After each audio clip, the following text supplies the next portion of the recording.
All right, Orville, your days of making life miserable for the fine folks of Waterford is over. I's putting a stop to yous here and now.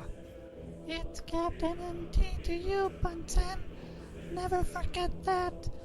While you have hopes of dates and romance, I have ambitions which are universal. You know you'll never stop me. It's hopeless. Each time you capture me, I escape. Each time you think you've won, you've found you've lost. Abandon your hope, Bunson, for my time is eternal. Time is eternal, but you, Orville, are not. Even so, you are needed, as are you, Bunson. Morality is a play acted out of the stage of the heart. At this time, many hearts scream in anguish, pleading for the answer to a question that must be answered. It is up to you, Orville, and you, Bunson, to find that answer. Leave behind your current struggle. A higher calling is demanded from both of you. Without distraction, you, Orville, and you, Bunson, will argue until the question is resolved. What is the question?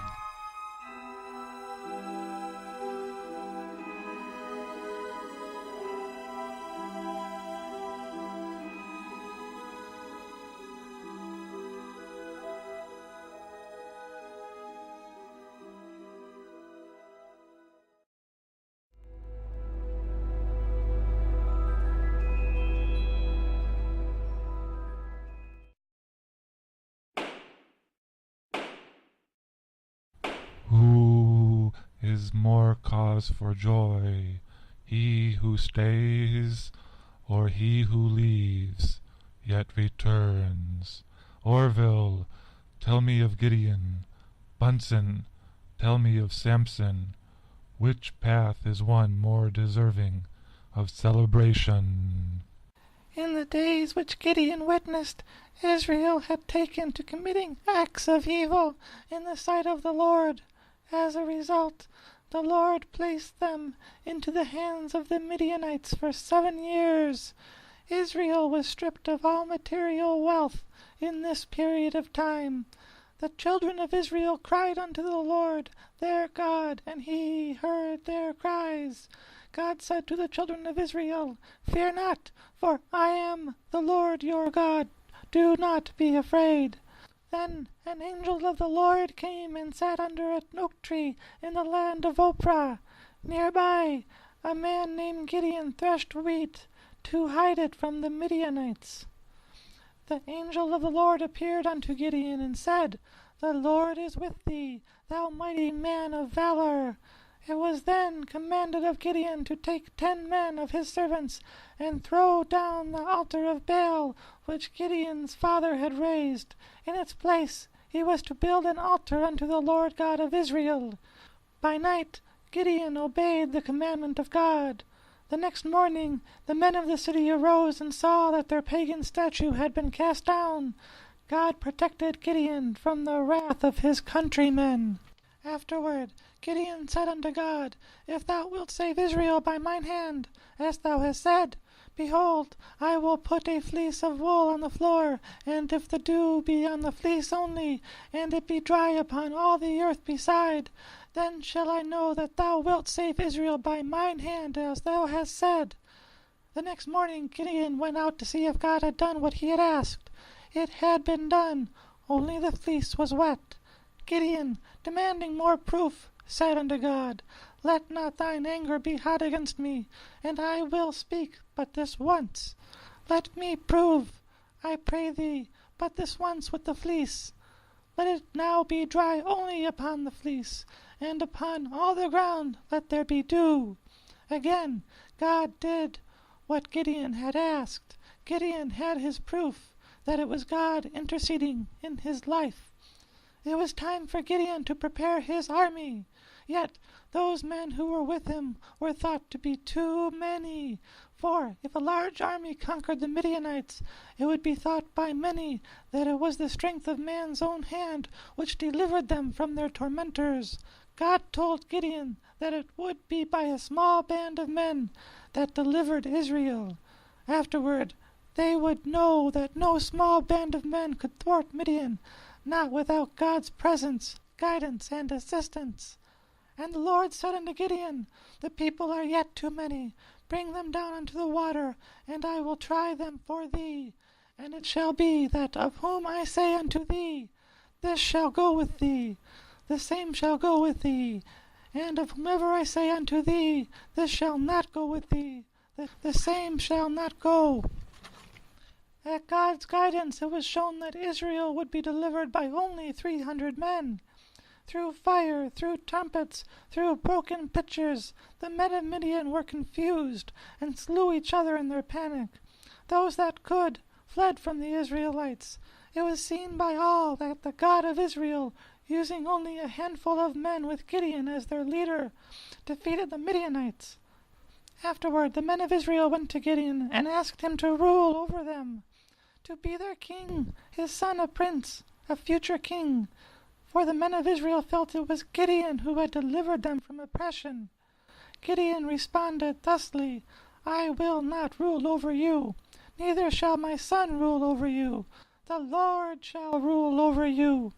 Israel then enjoyed 20 years of peace. Gideon went on to live and have many children. He died in a good old age and was buried. The epilogue to the story is one that unfortunately is repeated time and again throughout history, for as soon as Gideon was dead, the children of Israel returned to their pagan idols, fueling God's wrath once more. The children of Israel had come full circle in the time of Gideon, meaning another hero would be needed in a future generation. A new hero was needed indeed, as the Philistines came to torment God's chosen people. There came to be a man named Manoah. His wife had lain barren all her life. She had never borne a child. The angel of the Lord appeared unto this woman, and said unto her, Behold, now thou art barren, and bearest not, but thou shalt conceive and bear a son. The angel went on to say, For lo, thou shalt conceive and bear a son, and no razor shall come on his head, for the child shall be a Nazarite unto God from the womb, and he shall begin to deliver Israel out of the hand of the Philistines. Time passed, and the woman did indeed have a child. His name was Samson. As the child grew, the Lord blessed him. Then years passed. The Philistines came to Judah. The men of Judah said, Why are ye come up against us? Their response, to capture Samson, whom had proven time and again capable of dealing with any number of oppressive Philistine people. For Samson was one of great strength, be it 100, or 1,000 enemies in front of him. The strength of Samson could defeat them all. The men of Judah, distressed at the occupation of so many Philistines in their land, went to Samson and asked him what he had done to rile up the Philistines. Samson replied, As they did unto me, so have I done unto them. Samson, having proven himself capable in battle, did something strange next. He allowed himself to be taken by the men of Judah. So long as they promised not to kill him, he would go with them peaceably, allowing himself to be delivered into the hands of his enemy. He allowed the men of Judah to bind him and take him directly into the waiting hands of the Philistines. Once delivered, the Spirit of the Lord came mightily upon Samson. The cords that tied his arms became as nothing, and the bands restraining his hands fell away.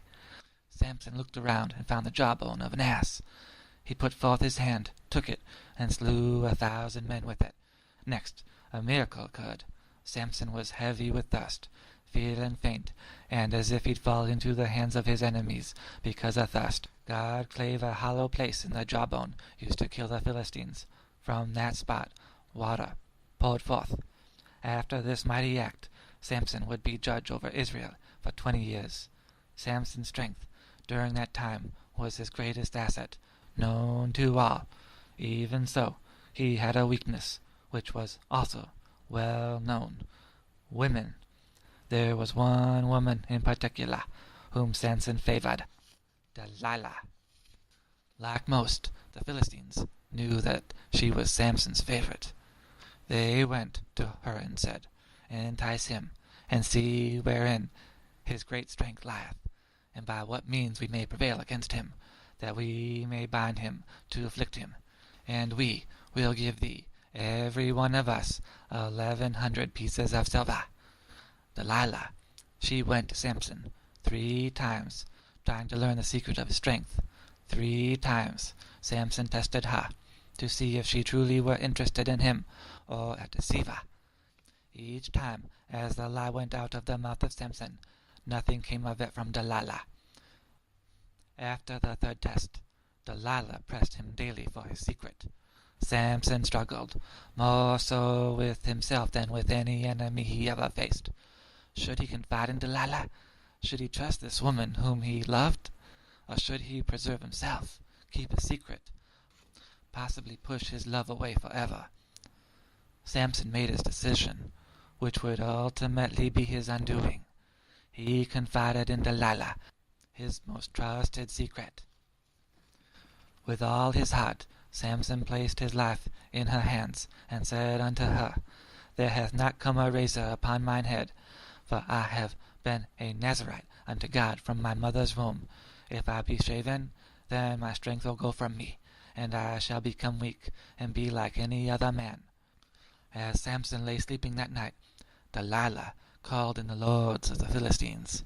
With a gentle touch of Delilah soothing him in slumber, a Philistine came next to them both, and cut Samson's hair from his head, leaving him but a mere mortal, no stronger than the rest of us. As the mighty Samson was brought low by the beauty of a woman, so was his sight taken from him as a result.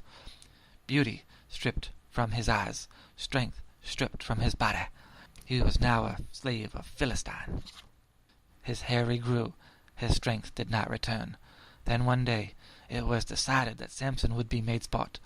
The lords of the Philistines gathered together to offer a sacrifice unto Dagon, their god. The Philistines cried out, "Our God hath delivered into our hands our enemy, and the destroyer of our country, which slew many of us." Samson, without sight, without strength, asked of the lad who led him before his enemy, "Suffer me, that I may feel the pillars whereupon the house standeth, that I may lean upon them." In an act of desperation, faith, and hope, Samson cried out, "O Lord God, remember me, I pray thee, and strengthen me, I pray thee, only this once, O God, that I may be at once avenged of the Philistines for my 2 eyes." Samson took hold of the pillars on which the temple of Dagon stood. With one pillar on his left hand, the other on his right, Samson pushed. As he pushed, he cried out, "Let me die with the Philistines." Samson bowed himself with all his might, and the house fell upon the lords, and upon all the people that were therein. Well done, Bunson. Well done, Orville. Both of you have honored my request with a faithful telling of the lives of Gideon and Samson. Let us look further into those lives. Let us explore the life of one who stayed faithful to God, as well as the life of one who fell away, but returned.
Freedom was born for the Israelite peoples about 3,200 years ago, when Moses freed them from Egyptian bondage.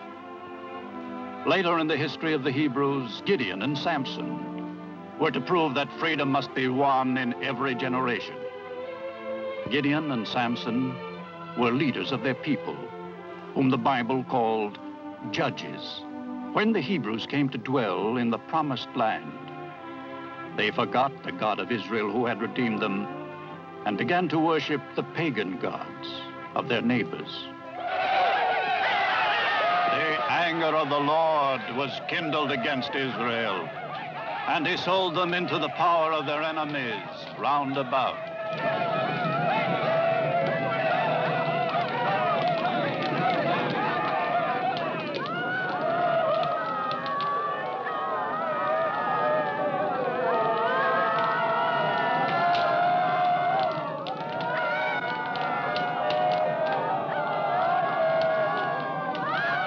Then the people cried out to the Lord their God, and he listened and looked upon them with compassion.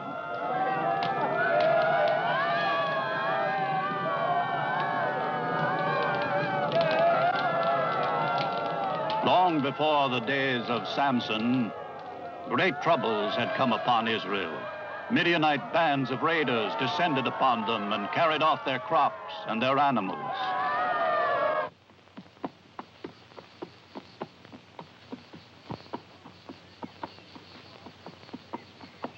One peasant was able to outwit the Midian bandits. The peasant's name was Gideon. You're the only one who saved his crop. It takes a clever man to do that, Gideon. All the others were taken by surprise in the fields, but not you. That's too bad for them. You all know that the same thing happens every year. No sooner is the harvest ready than those greedy Midianites descend, like locusts. They don't leave us a sheep, an ass, a grain of wheat, nothing. Why can't the others think of it in time? I cut my grain when it's still a bit green and bring it up here. Maybe it's the fault of the people down there, around the altar of Baal. Even if they believed in Jehovah, they wouldn't be spared. They're not very bright, that's all. They've become idol worshippers. They've done evil in the eyes of Jehovah. And Jehovah has abandoned them. I knew it. I knew it the moment I set eyes on you. Every time we're in trouble, someone arrives with a sermon all ready for us. Prophets and wise men. That's all Jehovah sends us. And all they ever do is repeat, you've become idol worshippers. You've done evil in the eyes of Jehovah. Jehovah has abandoned you. Jehovah's also sent you his judges. Sure, he has. But for some time now, we've had to make do with prophets.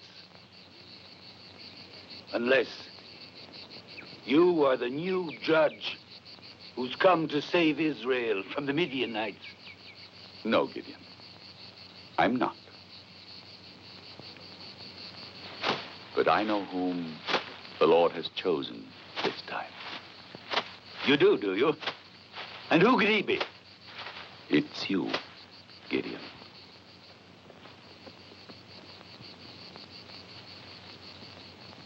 Look here, friend. That's not funny at all. It wasn't meant to be funny.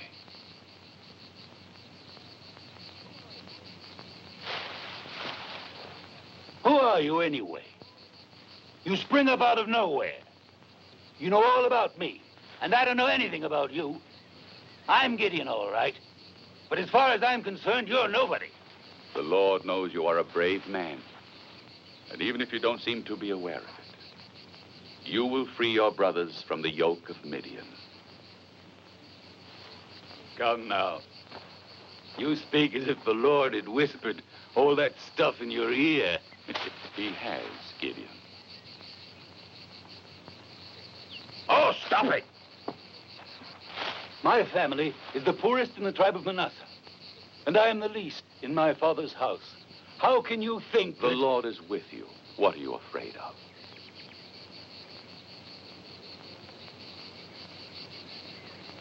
The first thing you must do is this. Take a young bull and pull down the altar of Baal. Cut down its sacred pole. Then build there an altar to the Lord your God and sacrifice the bull to him. No, you can't. You can't order me to do that.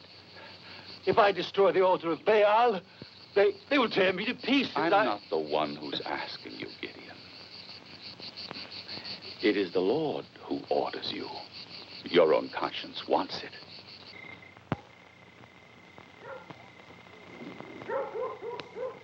Gideon wanted a proof that it was truly the Lord who was commanding him to fight the enemy. He placed a fleece outside his house and asked that dew appear upon the fleece alone and not upon the ground.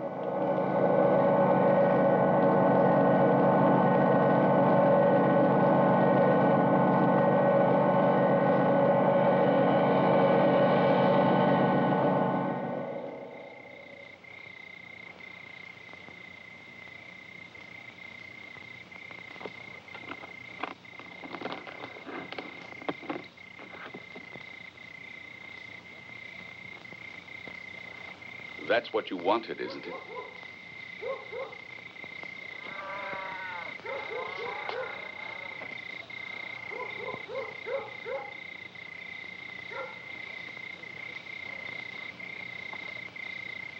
Did you sleep out here? I had to. No one asked me in. I know, but...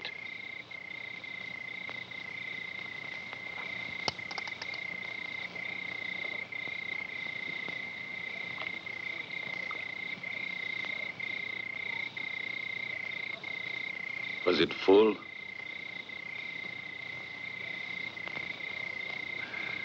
Yes. And what became of the water? I drank it.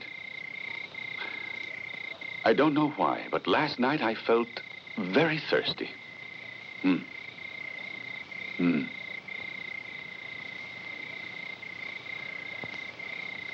Well.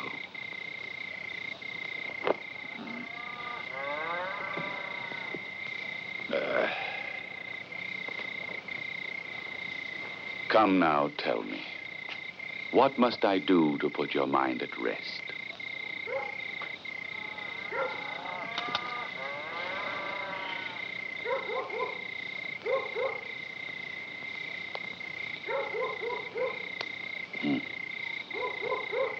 You mustn't think I'm any different from the other peasants. I have all their faults. And maybe a few more besides. Are you hungry? It'll break your teeth. Distrustful. That's what all peasants are. And you can't really blame them. What I mean to say is, I want another proof. But not like the first one.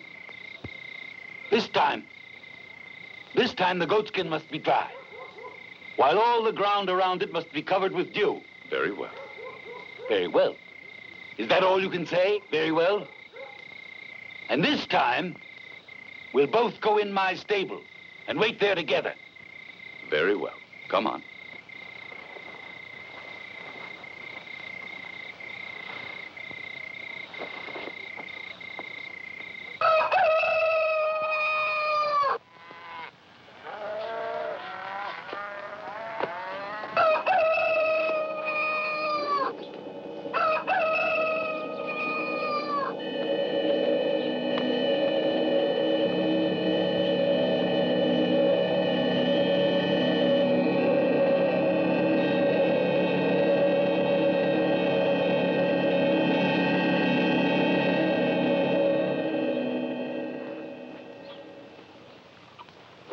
right, it's dry.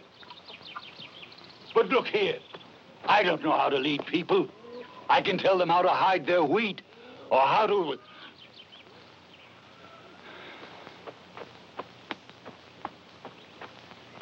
Here.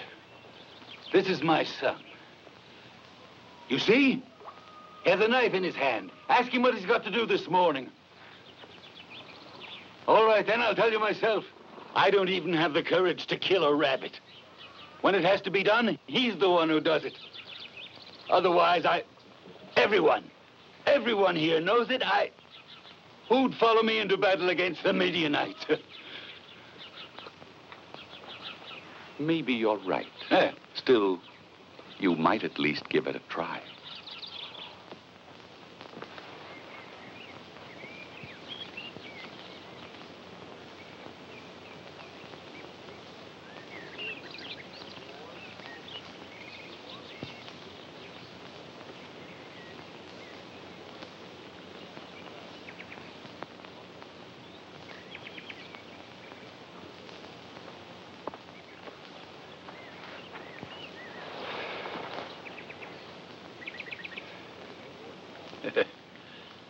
The shadow is already up to the stone. And I still can't see anybody. It hasn't reached the center yet. It's almost there.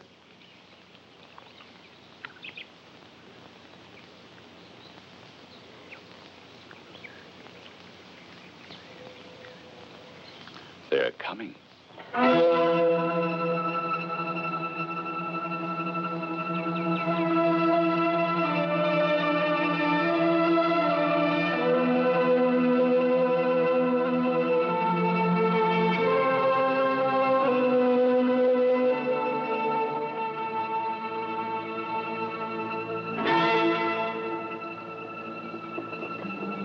In the middle, Zebulun.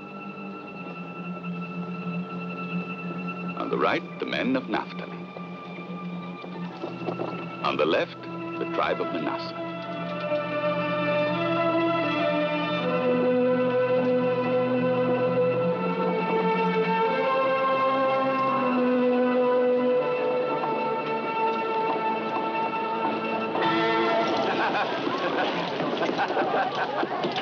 Welcome. Welcome, my friend. Good. Fine.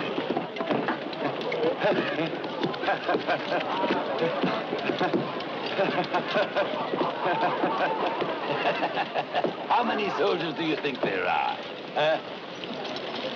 How many? How many, more or less? Perhaps 2,000. Nearly 5,000.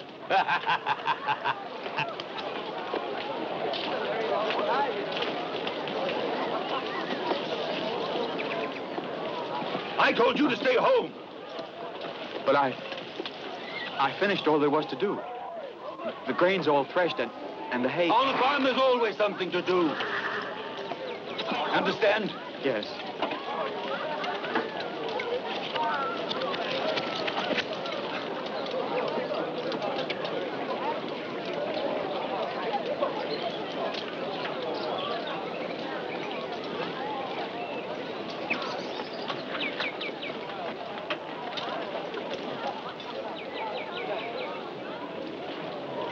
Do you know what I have in mind?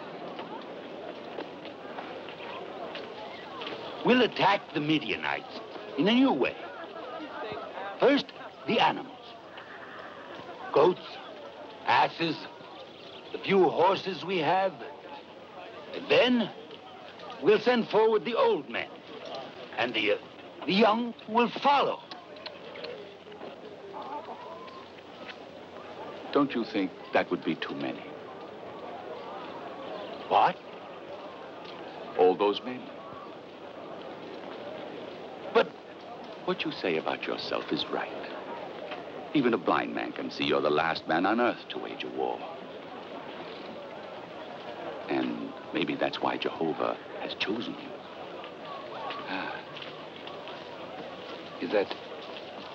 Is that your opinion, or are you saying it because... It's my opinion.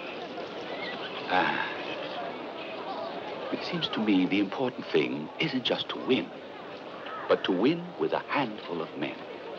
And they must be led by someone like you, like me. That's the only way the people of Israel will realize they have been saved. And saved by Jehovah.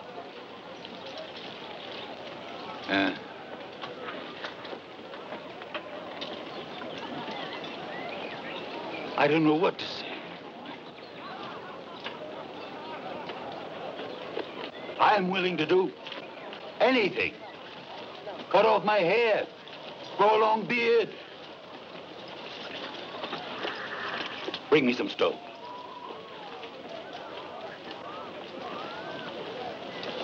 If you want, I'll start eating the stone.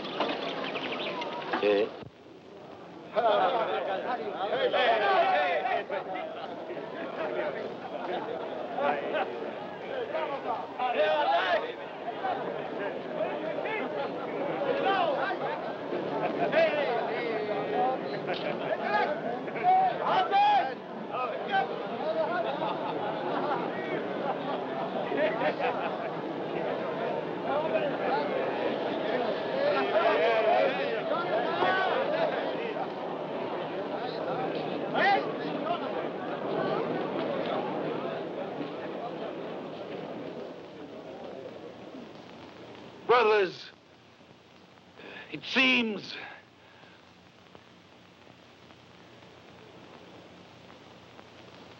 that there are too many of us. And I'm afraid it'll be like when people of goodwill have to work in the fields with others who are lazy or tired. Then the work doesn't go well at all. The more people there are, the less work gets done. War is also a kind of work, the most terrible kind of work, the most unrewarding. I know I'm asking a great sacrifice of you, but I'll say it just the same. Whoever is afraid can go home. What? You let anybody who's afraid vanish into thin air? Anyone, Fuhrer, except you.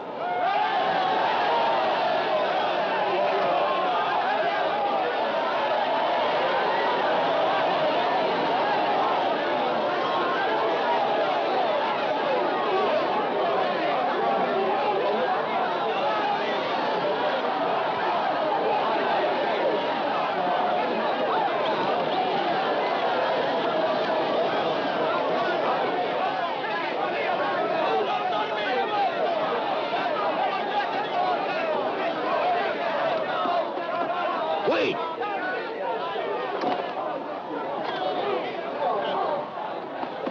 Wait a minute, but where are you going? What do you mean, where? Home. Home. Big and strong as you are, you're running away because you're afraid. But didn't you say we could go home if we wanted? I did. But I thought only old men and boys would go. So much the worse for you. Go. Go, you cowards!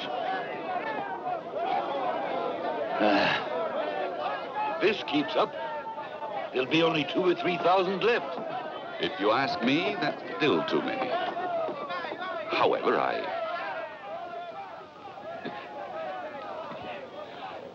wonder why we don't charge the Midianites. Just the two of us.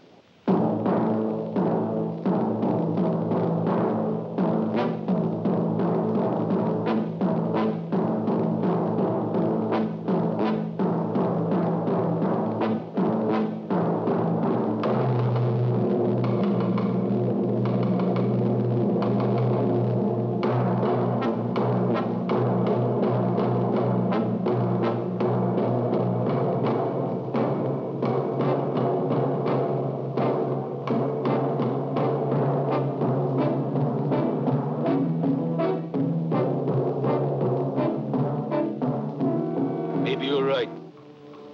We're still too many. better to outwit the Midianites. I have a very clever plan. I see you're beginning to talk sense. There's still one problem I can't solve. How can I send home all these men we don't need? There must be some way. It shouldn't be too difficult. You could do it this way.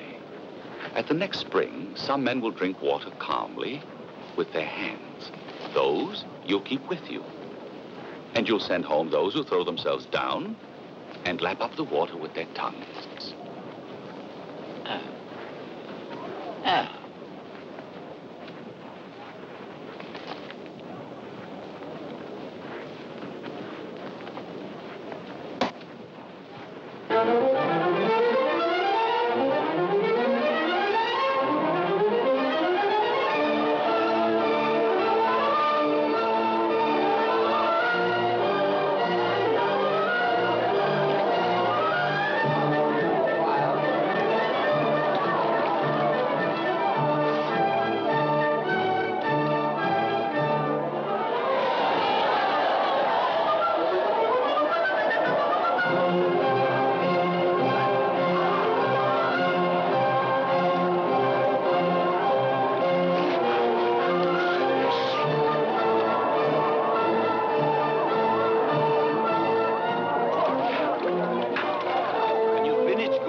Palm tree. Yes, Gideon.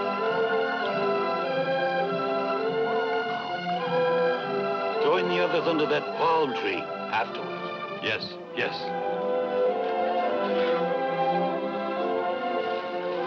Go under the palm tree when you finish drinking.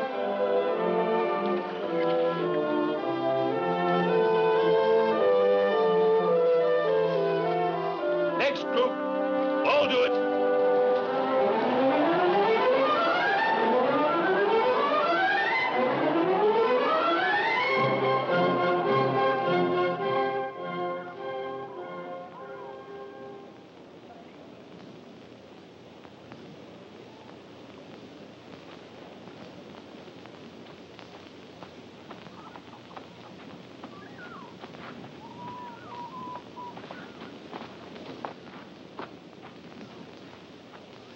How many are there?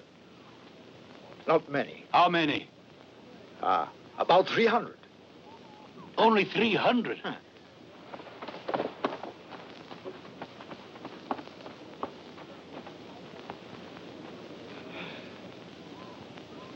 Only 300.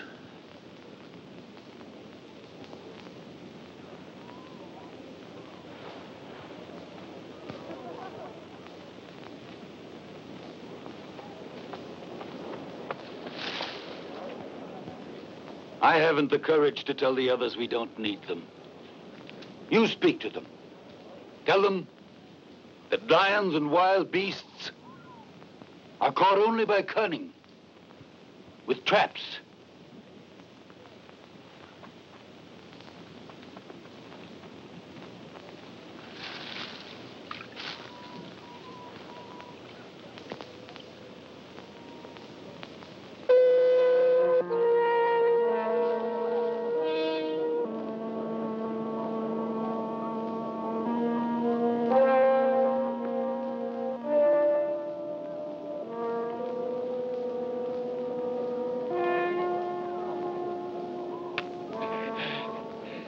You think it's a good idea or not? Excellent. Have you taken your picture? I won't need it. I'll stand aside and watch. What? You'll stand aside? I didn't drink a drop with my hands, did I? You've had your fun, friend, but don't overdo it. You're coming with us, or else I'm going home like the others.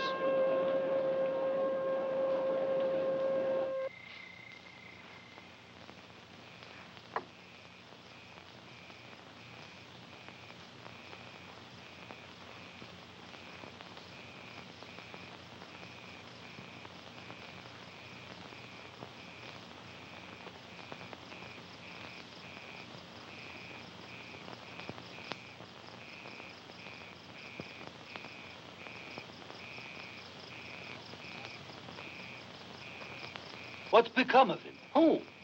The fellow with the little stick. That friend of mine. Wasn't he here? Near you? He's gone. Come and see.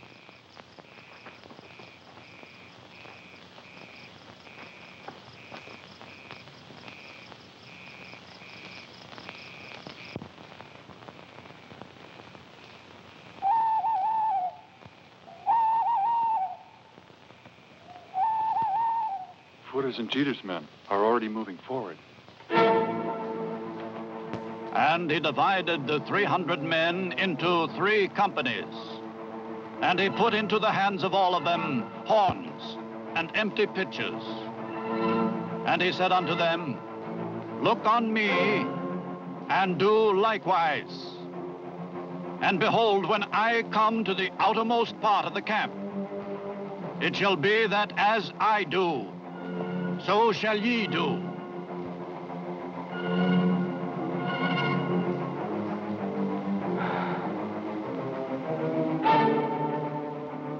When I blow the horn, I and all that are with me, then blow ye the horns also on every side of all the camp, and say, For the Lord and for Gideon.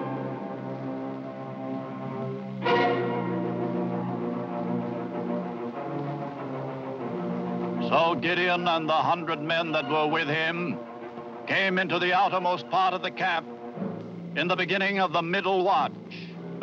And they blew the horn and broke in pieces the pitchers that were in their hands. And the 3 companies blew the horns and broke the pitchers and held the torches in their left hands and the horns in their right hands wherewith to blow. And they cried, The sword for the Lord and for Gideon.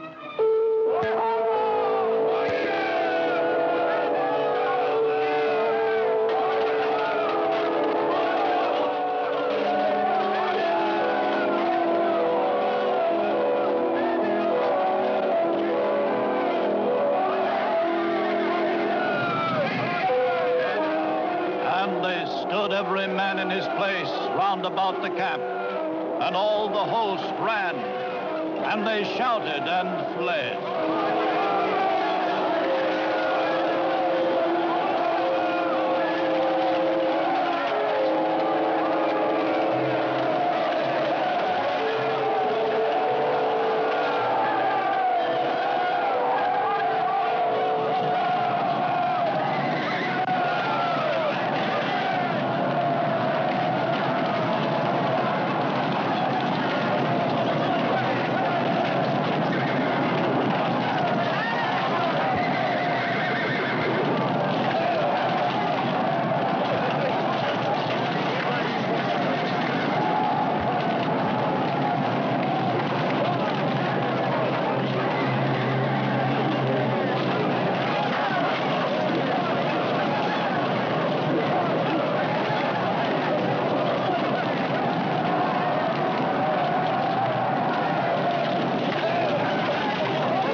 Gideon! Long live Gideon! Hooray! For Gideon! Gideon! Victory! He wasn't bad! Oh, Gideon, we just didn't like to be with you! Hooray for Gideon! Look at these, Gideon. They're mine. All mine.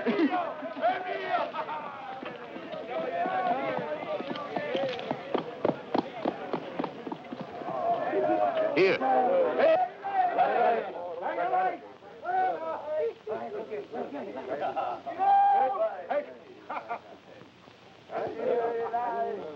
Where were you hiding? Nowhere. I was with your men. No. I never saw you. You're a liar. Besides, you left your picture behind. I don't think I've lied to you. After all, you won. I know I have. But it was due to my courage after you made me fight with only a handful of men. Why are you smiling? I'm smiling because this, too, was foreseen. What was foreseen? That you'd lose your head. Don't you see? Now you think you're the one who defeated the Midianites. With pitchers and torches.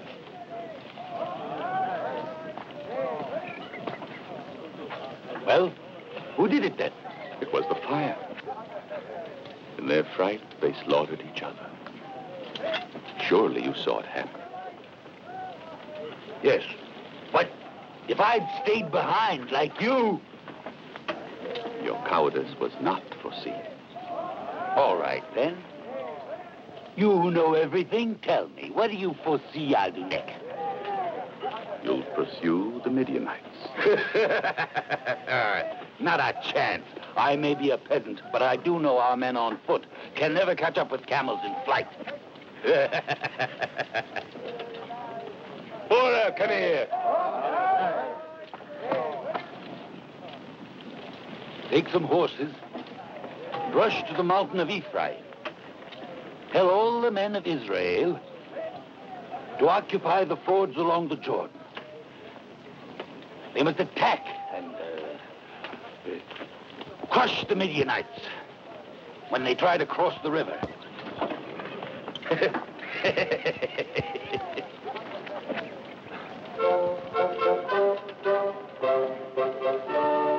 Come on, let's go.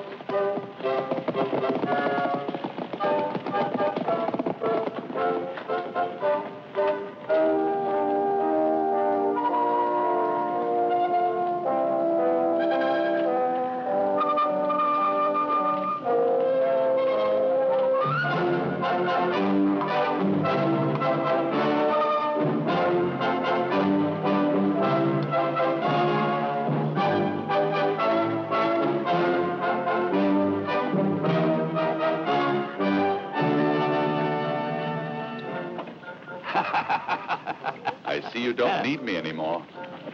Very handsome. But it seems a little tight for you.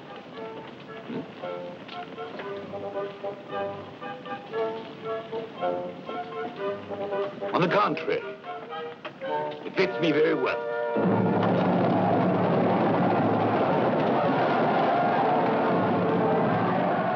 And Gideon did pursue the kings of Midian and their hosts with them.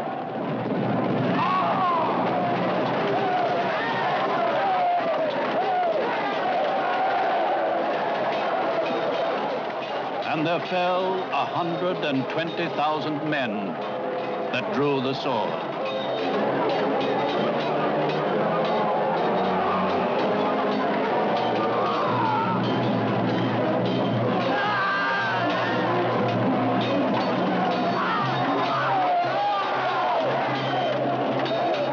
And Gideon slew the Midianites and captured their kings Zebah and Zalmunna.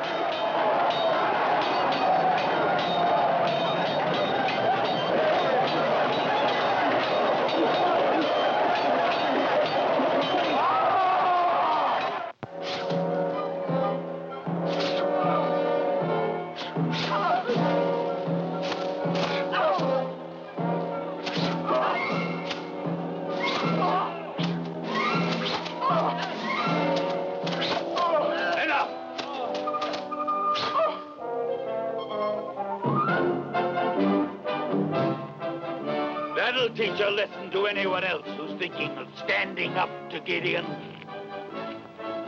Like the peoples of Succoth, Penuel. I'll tear their cursed flesh with thorns and briars. And now bring Zebah and Zalmunna here.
Come here, Jada.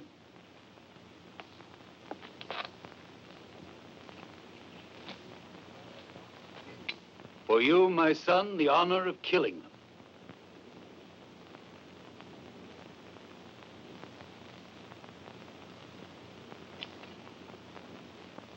I can't do it, Father. I said kill them.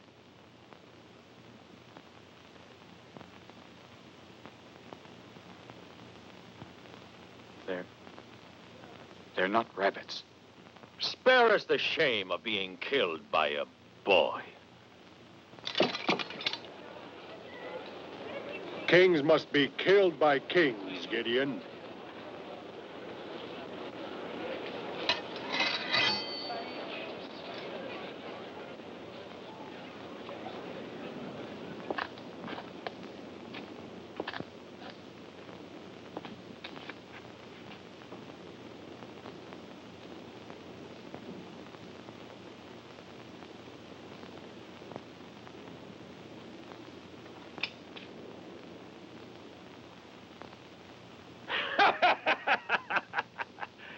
A fine king you'd make, Gideon. A king who can't even kill his enemies and has to ask others to do it for him, even on the battlefield.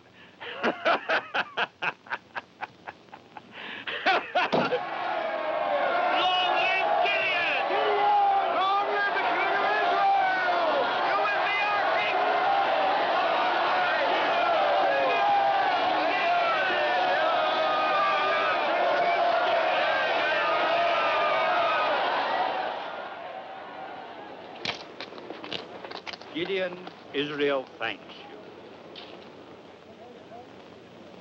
You must reign over us, and after you, your son, and the son of your son, because you have freed us from Midian. I am a peasant. A peasant.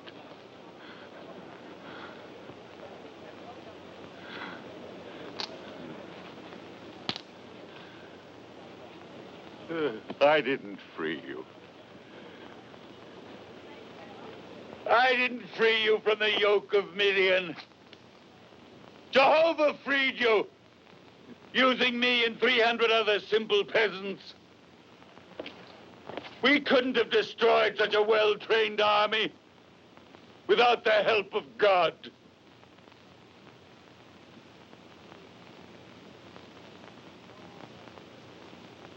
No, my friends, I will not rule over you, nor will my son.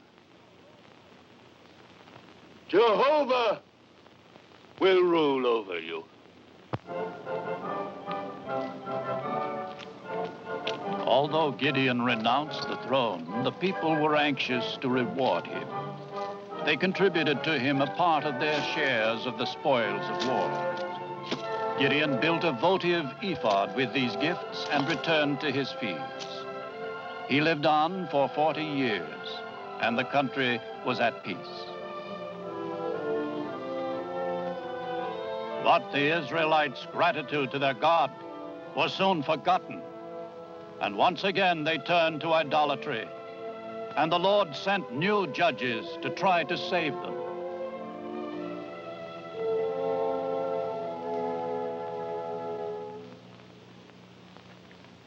And there was a certain man whose name was Manoah, and his wife was barren.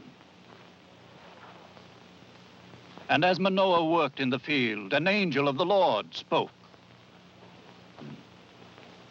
Your wife will conceive and bear a son. He will be a Nazarite, chosen of the Lord, and he will vow never to cut a hair of his head. It will be he who begins the deliverance of Israel from the hands of the Philistines. And the woman bore a son and called his name Samson. The Philistines came from across the Mediterranean and made themselves masters of the Hebrews. Cruel and ruthless warriors, they showed no mercy.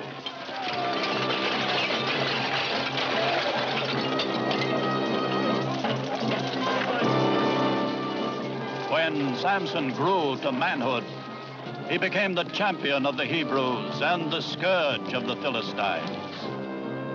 The Philistines captured and enslaved multitudes of Israelites, but the one they wanted above all others was Samson. It's true. The Philistines fear you.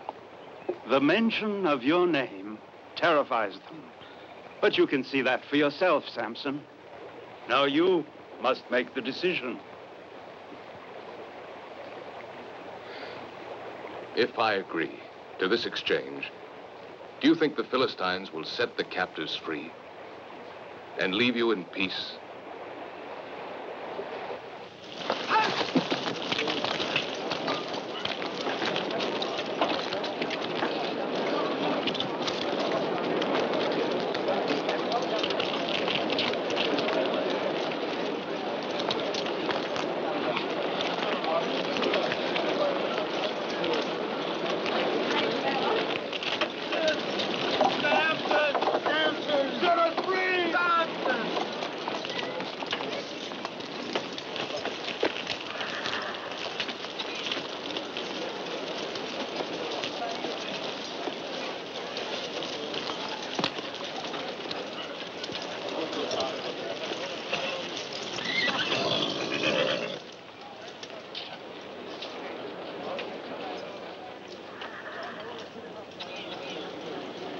Put them with the other captives. Okay, move. Move along.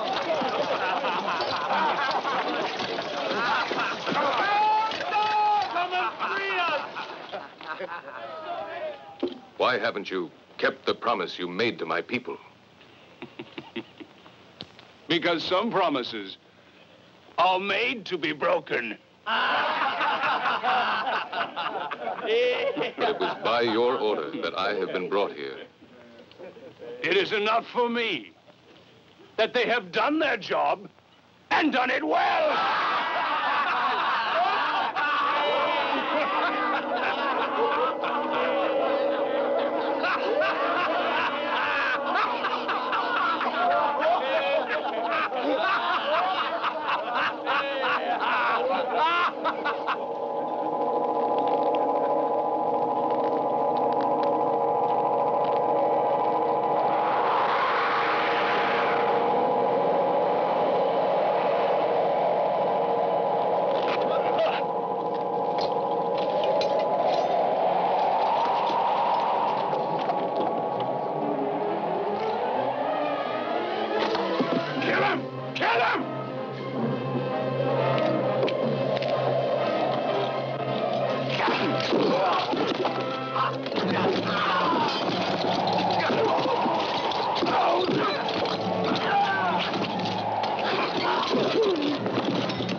The news of Samson's latest exploit was carried far and wide.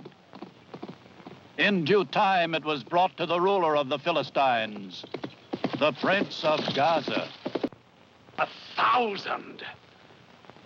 1,000 Philistines killed by one man. And with what weapon? The jawbone of an ass. And this is the end of a campaign, planned for one purpose only: to destroy one man who has beaten us at every turn for almost 20 years. Farim, I still hear your reassuring words. I have a foolproof plan. We won't even have to make the effort to tie him down ourselves. Don't blame me, because your soldiers let him escape. Ah, yes. Nabur, you and your 1,000 men-at-arms. Much good they were. We were not defeated by one man. That sudden wind, that storm of dust. Perhaps the God of Israel... Lies! Words! Excuses!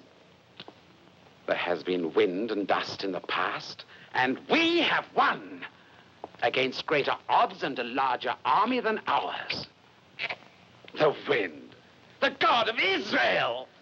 I ask myself, what have I done that I have such fools who...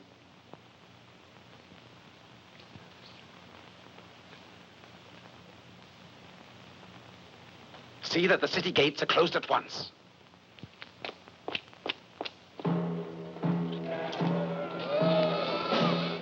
Wait a minute! Wait! Don't close it yet! Come on, you stupid thief! Move! Get going! Come on! Hurry up! Get inside, you! Don't get inside! There's still some outside! Get out of the way! My key! My key! Out. Close it, Sparrow! Come on! Move!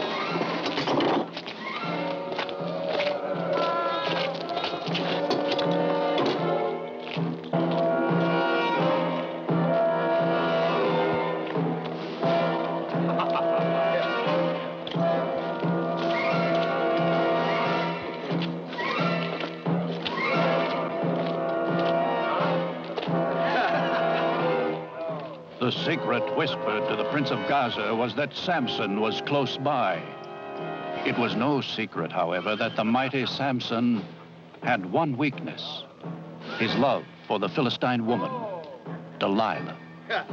It was this fatal attraction that drew him inside the gates.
Samson! Samson, look there! There he is! Grab him! It's Samson!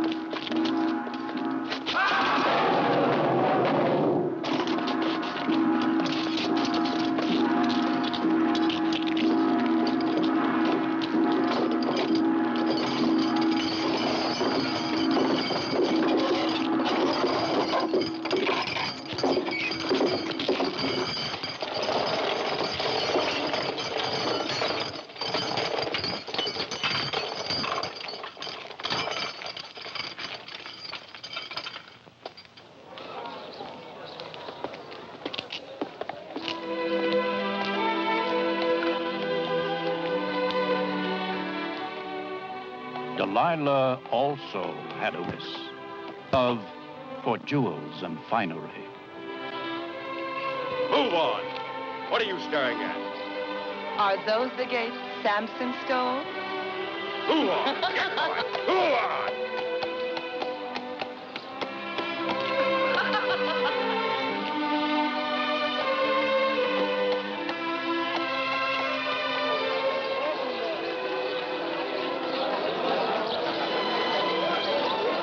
Look at this.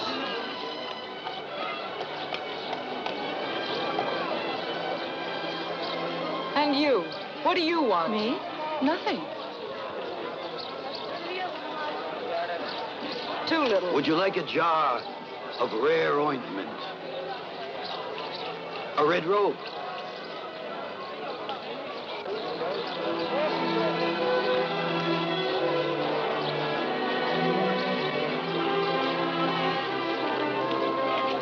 My necklace! What do you want? Thief! Leave me alone! My necklace! No! She's a thief! Let me She's go! a thief! Give me back I my didn't necklace! steal anything! Leave me alone! My necklace! No! My Leave necklace! me alone! I'm not a thief! Let me go! No! I knew as soon as I saw her that she was a thief.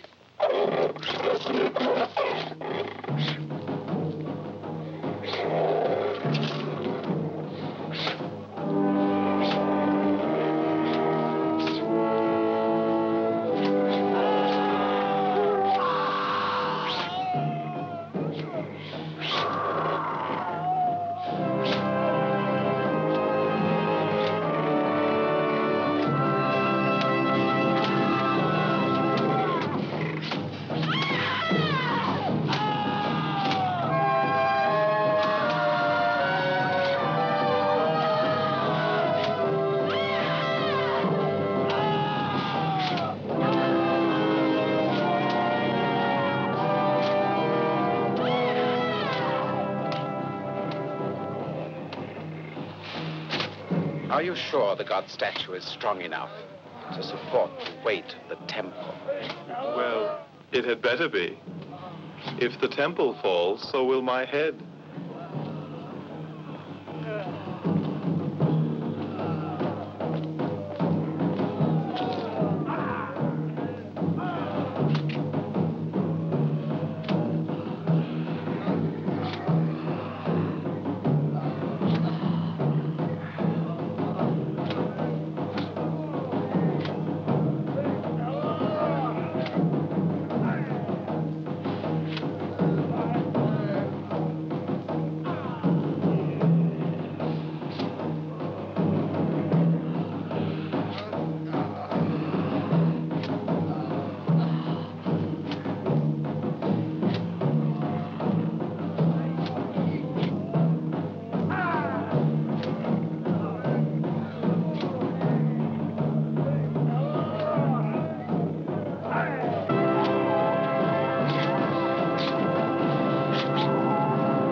They told me that you were very beautiful.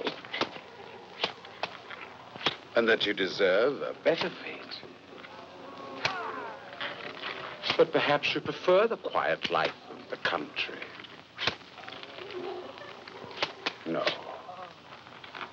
You are not that foolish. Surely you know what it would be like for a beautiful girl to live here. Fine clothes, jewels, every luxury.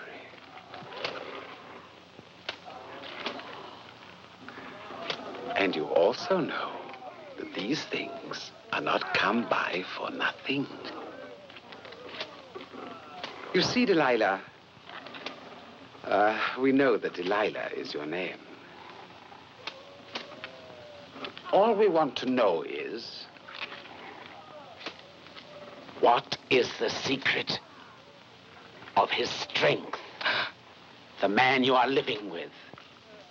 The man called Samson. Don't be frightened. You love him? Very well. I promise you I won't have him killed. I could send my soldiers to do that. We have known for some time that he is hiding in your house. And so, just this little aid from you, and you can have anything you want.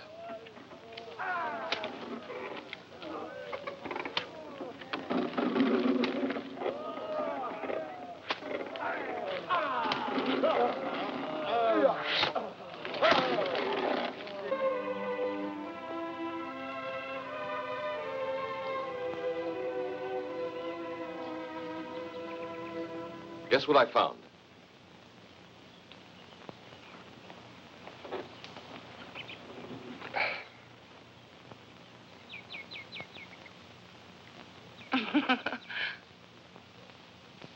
In a puddle. I was looking for a stone, and instead a merchant must have lost it. I don't like it. It must be false. I've seen more beautiful ones. Where? Around the necks of women more fortunate than I am. Delilah.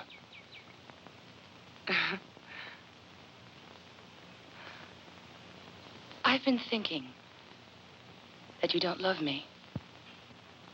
Otherwise, you would try to make me happy. With your strength, you could have everything. You don't know, Delilah.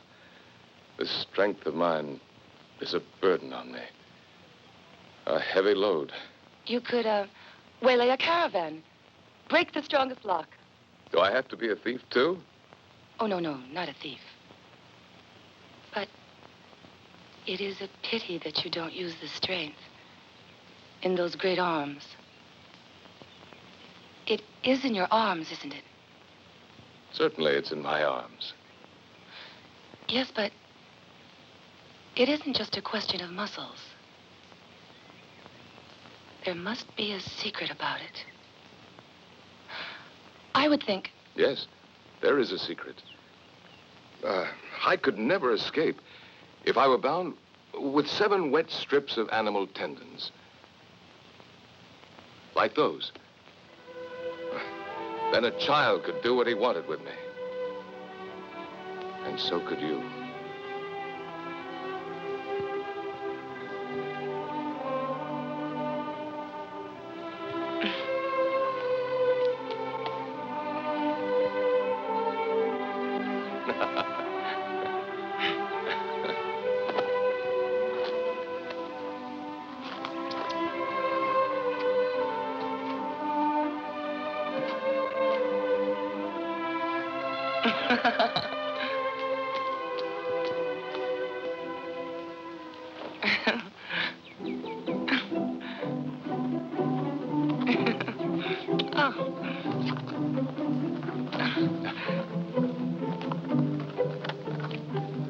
Hold still.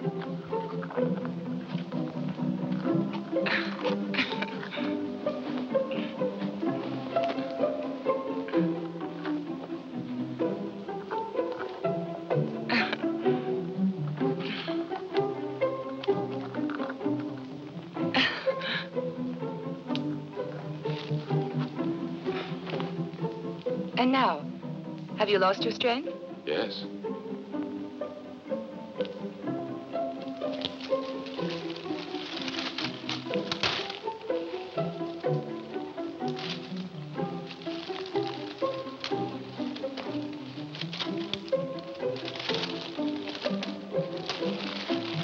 Samson.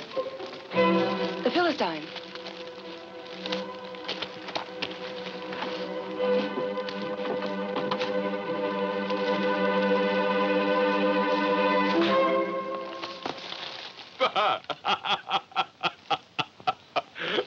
Liar!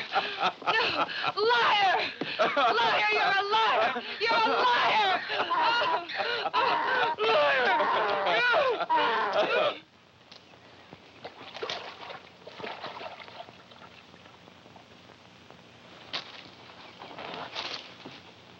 There is no secret. Samson is strong. That's all. Samson is deceiving you, Delilah. That's not true. He loves me. Anyway, it's none of your business. But if you want him, you know where he is. Why don't you go and get him? Are you afraid of just one man? A man who can kill 1,000 well-armed men and carry off the gates of Gaza cannot be conquered by force. We don't want to go on, sacrificing our lives for nothing. You promised to find out the secret of his strength. I've tried 3 times. He just makes fun of me.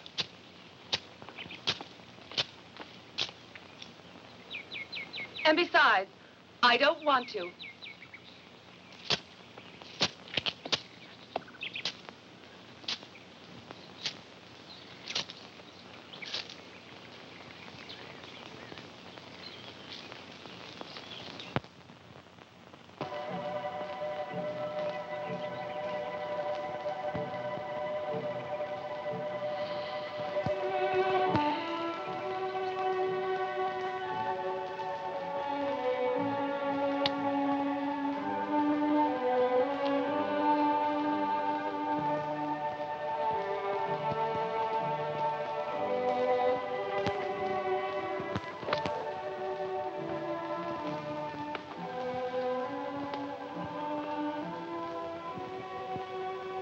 Do you know what is happening to me?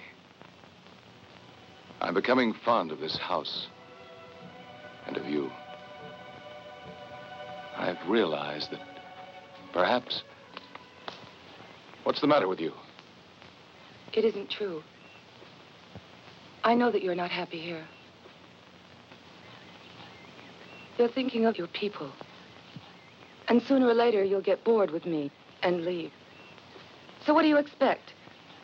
That I should laugh and joke and be happy? Delilah. Once, a long time ago, I met a girl and fell in love. She was the daughter of a certain Tamnata. She betrayed me on the very day of our wedding. From that day, Delilah, I've never trusted a woman. But you, Delilah, you are different. You want to help me. You're faithful to me. Why are you crying? Oh, I didn't mean to hurt you. I only wanted to tell you that I trust you. Listen, I'm going to give you the proof. You've asked me many times to give you a proof, a real proof of my love. All right. I'm going to give you that proof now. I'm going to tell you the secret of my strength.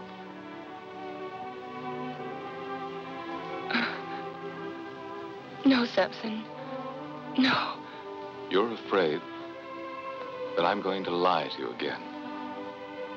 I made up those stories because I wasn't sure that I could trust you.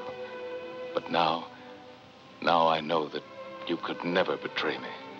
No. Delilah. Don't say any more.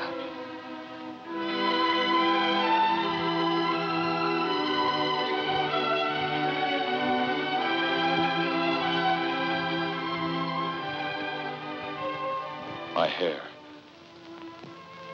All my strength is in my hair. Your hair.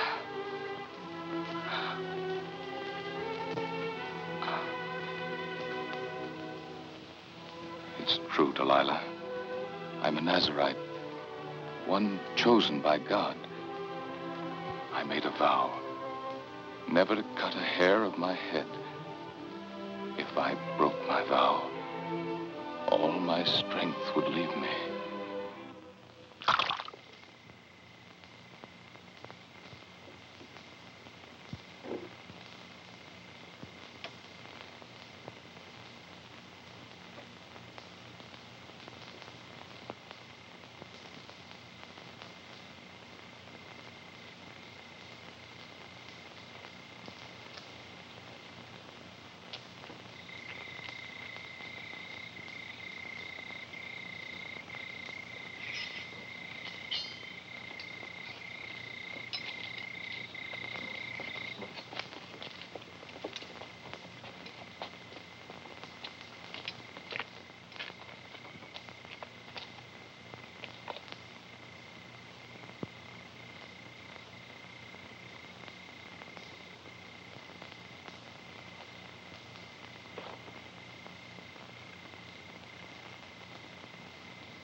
to see you.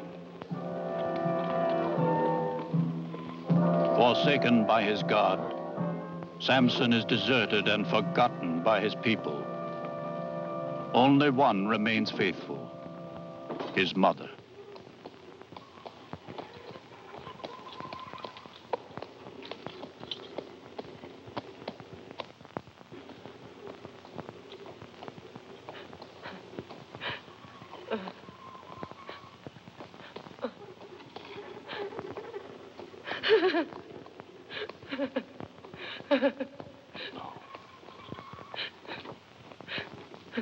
No, you mustn't cry.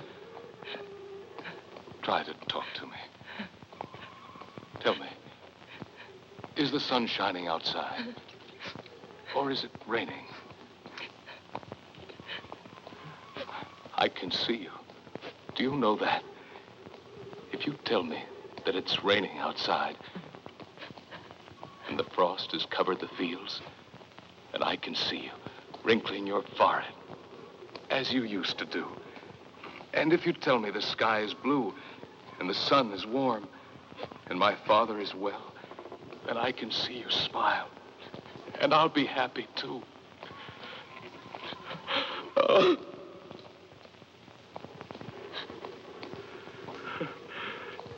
Feel it. It's grown again.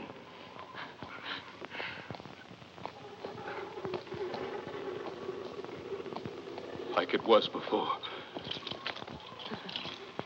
But my strength hasn't come back.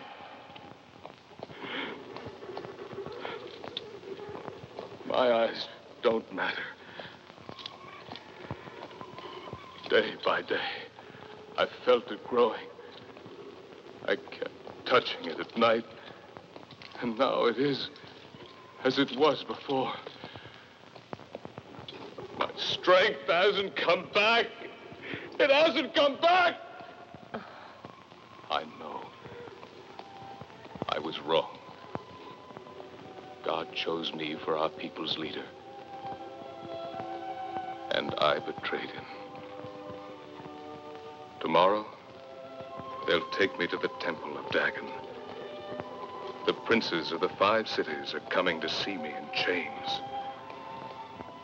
I shall pray to God to make me the instrument of his divine will again. You must pray too.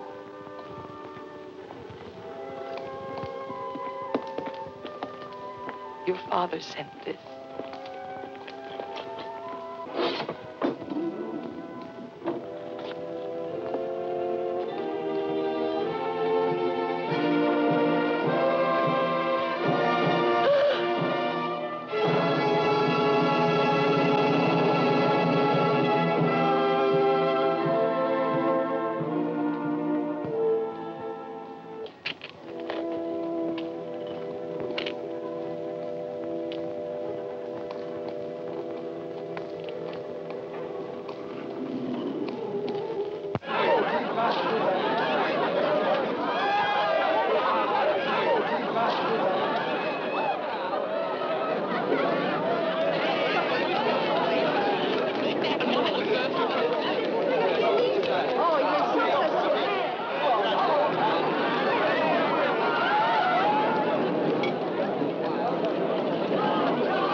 Delilah. Delilah. Delilah. There is the judge of Israel, the leader of the Jews, the one who burned our crops, who destroyed our fields, killed our soldiers. The enemy of our people is now under our foot, under the foot of Dagon. His great strength is gone, destroyed forever by a woman. Delilah.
My lord, I would like to go now.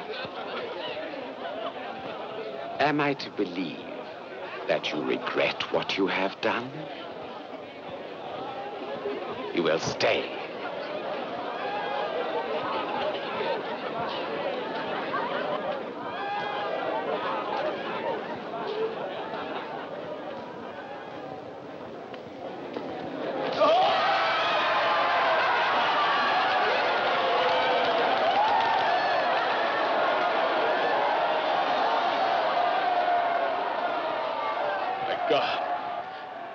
My God.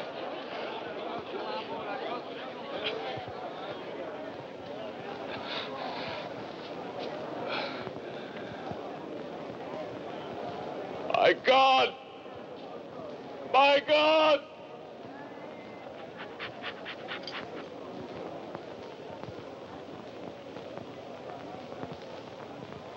Here I am, Samson!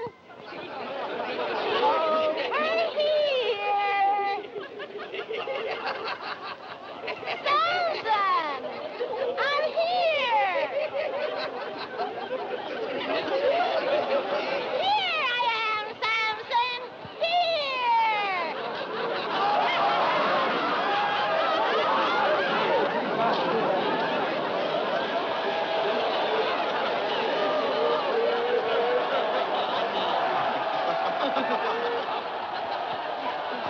Oh, Lord. Hear me. Oh, Lord. Show us your strength, Judge of Israel!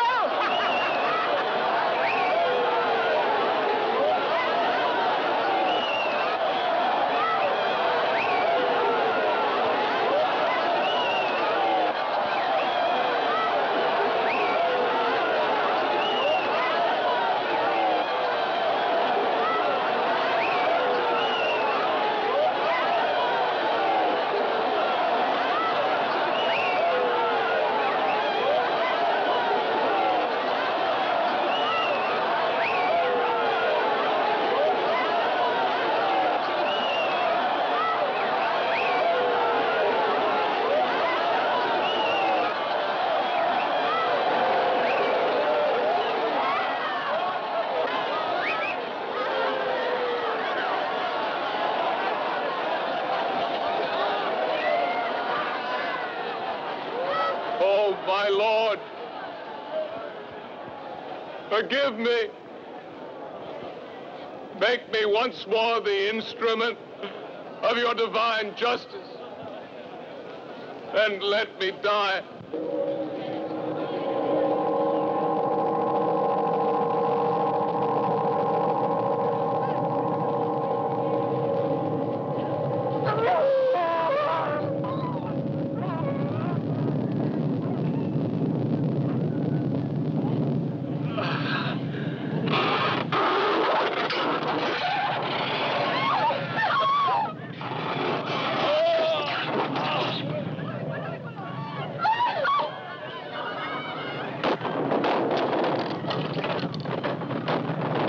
Samson dies, but so do the Philistines!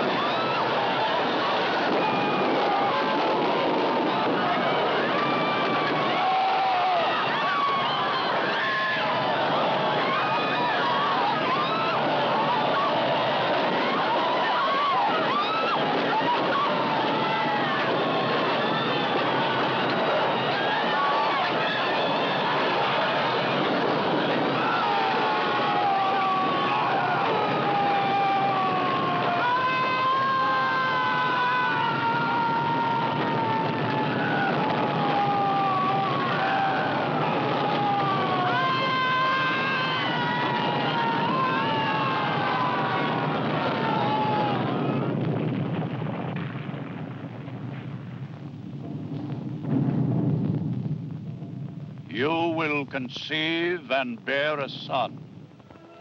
He will be a Nazarite, chosen of the Lord, and he will vow never to cut a hair of his head. It will be he who begins the deliverance of Israel from the hands of the Philistines.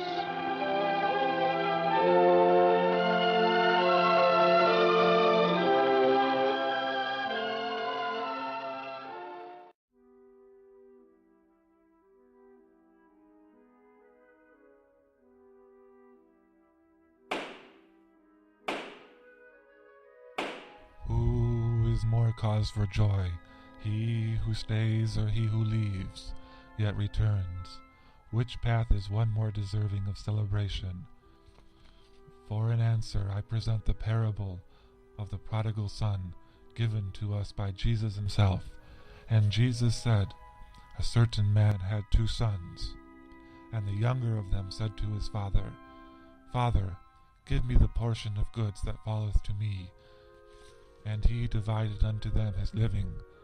And not many days after, the younger son gathered all together, and took his journey into a far country, and there wasted his substance with riotous living. And when he had spent all, there arose a mighty famine in that land, and he began to be in want. And he went and joined himself to a citizen of that country, and he sent him into his fields to feed swine. And he would fain have filled his belly with the husks of the swine that did eat, and no man gave unto him. And when he came to himself, he said, How many hired servants of my father's have bread enough to spare, and I perish with hunger? I will arise and go to my father, and say unto him, Father, I have sinned against heaven and before thee, and am no more worthy to be called thy son. Make me as one of thy hired servants. And he arose and came to his father. But when he was yet a great way off, his father saw him, and had compassion, and ran, and fell on his neck, and kissed him. And the son said unto his father, I have sinned against heaven, and in thy sight, and am no more worthy to be called thy son. But the father said unto his servants, Bring forth the best robe, and put it on him, and put a ring on his hand, and shoes on his feet, and bring hither the fatted calf, and kill it, and let us eat, and be merry. For this my son was dead, and is alive again. He was lost, and is found. And they began to be merry. Now his elder son was in the field, and as he came and drew nigh to the house, he heard music and dancing. And he called one of the servants, and asked what these things meant. And he said unto him, Thy brother is come, and thy father hath killed the fatted calf, because he hath received him safe and sound. And he was angry, and would not go in. Therefore came his father out, and entreated him. And he answering said to his father, Lo, these many years do I serve thee, neither transgressed I at any time thy commandment, and yet thou never gavest me a kid, that I might make merry with my friends. But as soon as this thy son was come, which hath devoured thy living with harlots, thou hast killed for him the fatted calf. And he said unto him, Son, thou art ever with me, and all that I have is thine.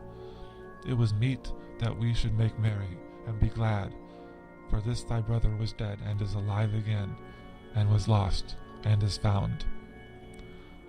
Honest lamentation, the request for forgiveness, learning the error of one's ways, returning home, contrite, willingly accepting whatever punishment may be coming, if only to be forgiven, given another chance at living a life seen as good by he who has been left. These things are to be celebrated, for they bring great joy to the hearts of they who have gone, and they whom they have returned to. A celebration, an act of joy. It is this path that is more worthy of celebration. But why? Why not celebrate the son who stayed loyal all his life? They who are with us, alive, and always present, are with us through many celebrations, religious and personal. They who are gone, we no longer celebrate with. To have one who was gone return, to have one who was dead unto us, alive, we must make up for all those lost years, those lost moments of joy, with one grand moment upon their return. If their return is truly one, would they not only return in body, but as a child of a changed spirit? This is a moment to celebrate always. Our time together is at an end. Return to the life you knew. Return to the moment in time you were taken from. Study, learn, dwell in the Word. For when another question has been presented, you, Bunson, and you, Orville, will be called on once more. Until then, fare thee well, and remember both of you, he who walks with God never walks alone.